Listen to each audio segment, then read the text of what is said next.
바이크를 샀습니다. 보시면 2006년식 마지막 트윈캠 캬브 모델이고 굉장히 올드 바이크죠. 20년이 된, 지금 정확히 20년 된 1999년 이전에 에보라는 엔진, 그리고 요거는 그 이후에 나왔던 트윈캠. 그래도 트윈캠이 달리기는 조금 더 용이하다라고 하더라고요. 제가 옛날에도 바이크를 타고 싶었는데 그때는 막 할리가 멋있다, 할리가 타고 싶다 이런 거는 크게 없었어요. 근데 이제 자연스럽게 아메카지를 좋아하면서 이런 서브컬처, 특히 바이크, 특히 그 중에서도 할리, 아니면 인디언 모터사이클, 아니면 트라이엄프, 요렇게 세 가지를 그 중에서 그래도 아메카지 좋아하다 보면 당연 할리에 눈이 가게 돼 있죠. 근데 제가 이런 고CC의 바이크를 타본 적도 없고, 요거는 1450cc 이런 클러치 바이크를 타본 적이 없어요. 근데 일종 보통 면허가 있으니까 클러치에 대한 개념은 있었고, 겁이 나는데도 그냥 구매를 했습니다. 그래서 지금 일주일 정도 탔는데 크게 처음 탈 때는 약간 버벅이긴 했는데 좀 평지에서 나가서 연습하시는 거 추천드립니다. 저도 좀 이렇게 아무도 없는 공터 같은 데서 약간 연습했는데 바로 적응되더라고요. 그리고 이 바이크라는 게 사실 어떻게 보면 위험할 수도 있는 거니까 모두 다 안전하게 타시길 바라고, 요 캬브레터 수동식 약간 옛날 엔진이죠. 그러니까 2006년까지가 이제 트윈캠 캬브레터 모델이에요.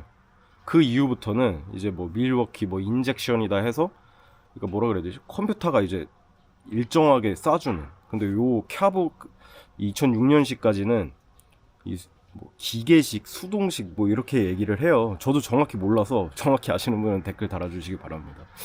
그래서 1999년까지는 에보, 그 이후에 2006년까지는 트윈캠, 그리고 그 전에 셔블헤드 이런 것도 있는데 거기는 너무 매니아의 영역일 것 같아서 저는 안 알아봤고, 정말 많이 알아보고 많이 찾아보고 아시는 분께도 여쭤보고 했습니다.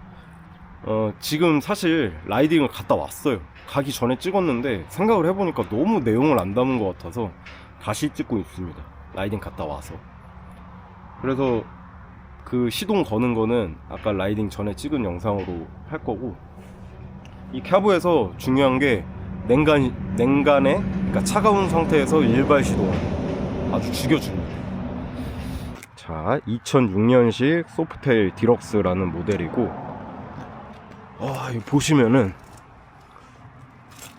요게 초크입니다. 초크가 뭐냐, 요 구형 오토바이에 있는 건데 요거를 열어줍니다. 그러면은 휘발유가 안으로 들어가서, 그러니까 기름이 더 들어가서 이 시동 걸 때 용이하게 해주는. 근데 이게 겨울에나 필요하지 지금 날씨에는 특별히 필요는 없습니다. 그리고 이런 거야 다 전 주인분께서 저 튜닝 하신 거고, 요거 인디게이터, 요거 열선, 그리고 휠도 아주 멋지죠. 그리고 요 시소 페달, 그리고 요 하이웨그 패드 이렇게 있고, 요 등받이, 그리고 새들백. 새들백도 너무 마음에 들어요. 디자인도. 보시면은 또 설명드릴 만한 게 없습니다. 여기까지 다 크롬으로 전 주인분께서 다 세팅해 놓으신 거고, 요거는 58,000km 탔습니다. 보시면 너무 상태 좋죠. 빨리 세차하고 싶어요. 너무 깨끗한데도 세차를 또 하고 싶은 마음이 들게 하는 어떤 발인이의 마음. 근데 제가 처음에 이걸 살 때 주변에 캬브 타시는 형님이 있는데 그 형님께 좀 여쭤봤어요. 어떠냐. 근데 저는 큰 걸 타고 싶었어요. 왜냐하면 그냥 뭔가 멋있어서. 근데 이 모델이 뭐 할리에서 나오는 거 치고 제일 크고 뭐 이렇진 않지만 그래도 꽤 크단 말이에요. 근데 그 형님께서는 좀 바이크가 크면 타는 맛이 없다, 실려간다 라고 이렇게 얘기를 하셨었는데, 근데 저는 그냥 멋으로 타는 거니까 아 저는 무조건 큰 거 사겠다 하고서 큰 거를 알아봤고 큰 거를 샀는데, 이게 막상 일주일 정도 타보니까 물론 지금 너무 재밌습니다. 너무 재밌는데 아 이게 실려간다라는 게 어떤 느낌인지는 알겠더라고요.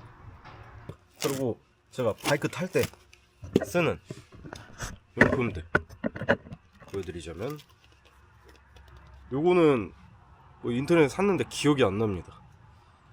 그리고 요거 메쉬 장갑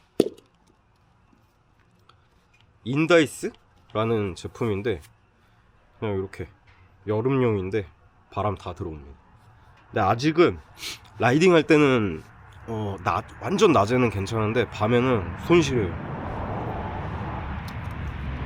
그리고 벌스트라는 곳에서 구매한 변색 렌즈입니다.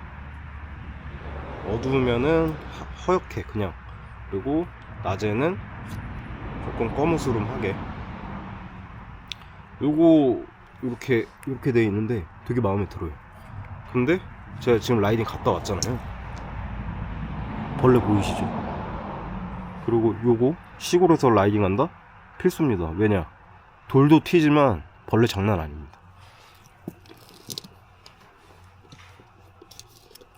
그리고 요 하이드 앤 라이드 에서 구매한 메칼. 이거 벌레 보세요. 한번 닦아야겠다. 메칼 뚜껑. 이거 진짜 빈티지하고 그 옛날 메칼에서 나온 거를 그대로 내는 것 같아요. 전 정확히는 모르지만 멋있습니다. 오늘의 OOTD 타이먼 클로딩, 그리고 부츠도 타이먼 클로딩.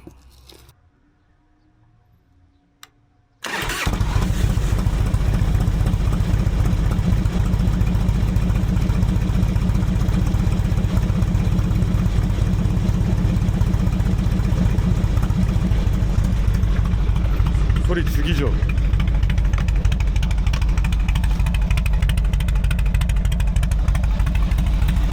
이게 피스테일 머플러인데 구변이 다 돼 있습니다.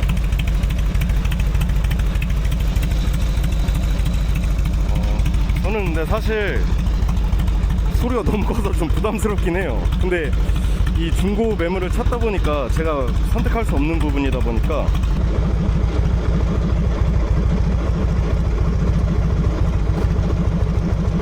그러면 바리니의 일주일 라이딩 체험기 말씀드리겠습니다. 우선 영상을 찍고 나서 주변에 잘하는 샵을 수소문해서 오일 갈면서 상태 점검도 받았습니다. 미션 쪽에 아주 미세한 누유가 있다고 해요. 근데 요런 거는 연식이 오래되다 보면 생기는 어떤 퇴행성, 자연스러운 현상이라고 합니다. 아직까지는 심하지 않아서 조금 더 상태가 더 안 좋아지면 그때 정비를 받으면 된다고 하십니다. 그 이외에 연식 대비 아주 상태 최상이라고 합니다. 얼마나 다행인지. 그리고 카부레터 같은 경우에 RPM을 수동으로 조절해야 되는데, 이 RPM을 정확히 어느 정도로 맞추고 타야 되는지 감이 안 오더라고요. RPM 계기판이 없습니다. 그래서 사장님께 여쭤보니 제가 여태까지 너무 고 RPM으로 타고 있었더라고요. 샵에 갔다 오길 너무 잘한 것 같습니다. 그 이외에도 출발할 때 스로틀을 너무 감으면서 클러치를 놓는 게 좀 오래된 엔진에 부담이 갈까봐 되게 조심조심했었는데, 사장님이 정말 쿨하게 괜찮다 라고 하셔서 출발이 훨씬 편해졌습니다. 이 무거운 무게, 거의 300kg 이상의 바이크다 보니까 되게 걱정을 많이 했어요. 처음에는 이거 진짜 괜찮으려나? 이렇게까지 무겁다고 이 생각했는데, 이게 오히려 주행 중에는 훨씬 안정감도 들고 조금만 익숙해지니까 크게 불편한 거 없습니다. 후진할 때 조금 무거워서 약간 아장거리는 거 빼고는 괜찮습니다. 그리고 시소 페달. 이 시소 페달이 처음에 고민을 했던 게 초보자들은 오히려 불편할 수 있다는 그 할리 데이비슨 카페 글을 본 적이 있어서 좀 걱정했어요. 근데 시소 페달은 정말 강추입니다. 신발 따를 일도 없고 주행 중에 너무 편해요. 그리고 N단 넣는 것도 저는 훨씬 가볍게 들어가는 것 같아요. 제 바이크가 N단이 잘 들어가는 걸 수도 있는데 생각보다 금방 감 잡히더라고요. 처음에 구매하시는 분들 너무 겁 안 먹으셔도 될 것 같습니다. 신차를 구입하시거나 아니면 중고인데 시소 페달이 안 달려있다, 저는 반드시 추가하는 걸 강하게 추천드립니다. 그리고 기름에 대해서 얘기해보자면 이 초고유가 시대인데 기름이 생각보다 더 많이 들어갑니다. 이게 풀충하면 고급류 기준으로 한 5만원 정도 들어가는데 한 4만원? 4만 5천원? 어쨌든 한 5시간에서 6시간 정도 가는 것 같아요. 제 생각보다 훨씬 기름을 많이 잡아먹고 있습니다. 참고하시길 바랄게요. 장거리를 갔다 온 적이 없어서 아직은 라이딩이 피곤하다는 생각은 안 들어요. 예, 타면서 너무 재밌고 바람도 맞고 풍경 구경도 하고 할리 사길 잘했다라는 생각 듭니다. 뭐 또 근데 타다 보면 욕심 날 수도 있겠지만 저는 안 날 것 같아요. 너무 재밌어요. 지금 요 정도가 딱 좋은 것 같아요. 발인이라 그럴 수도 있겠죠. 지금은 밤에 헬스장 갈 때도 타고 갔다 옵니다. 네.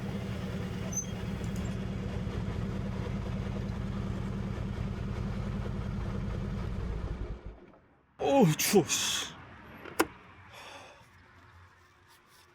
추워.